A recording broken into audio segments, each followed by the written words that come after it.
যারা বড় বড় কথা বলে নাম কাটছেন তাদের বাবা মায়ের সার্টিফিকেট আছে তো?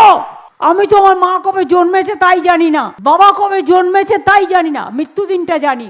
সারা গলায় তো এক গাদা কার্ড ঝুলিয়েছ। আধার কার্ড কে করেছিল? Government of India. ফটো তুলতে টাকা নেয়নি, খরচা নেয়নি, 1000 টাকা করে নিয়েছিল। আজকে জিজ্ঞেস করুন, ভোটার নাম উঠবে, আধার নো স্যার।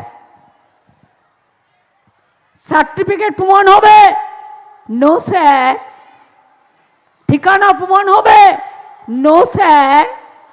শিক্ষাগত যোগ্যতা প্রমাণ হবে, নো স্যার। ভোটার নামটা বাদ যাবে, yes sir, yes sir, no sir. আমরা নিশ্চয়ই নাম তুলতে চাই, এসআইআর হোক বছর দুয়েক সময় নিয়ে। গায়ের জোর কেন?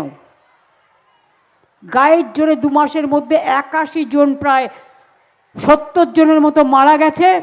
বাদ বাকিরা সুইসাইড করতে গেছিল, হসপিটালে আছে। যারা বড় বড় কথা বলে নাম কাটছেন তাদের বাবা মায়ের সার্টিফিকেট আছে তো? জিজ্ঞাসা করুন। আমি তো আমার মা কবে জন্মেছে তাই জানি না, বাবা কবে জন্মেছে তাই জানি না, মৃত্যুদিনটা জানি। কোনোদিন বলেইনি তারা আমাদের। কারণ আগে তো স্বাস্থ্যকেন্দ্র ছিল না, না বাড়িতে সব হোম ডেলিভারি, আমরাও হোম ডেলিভারি।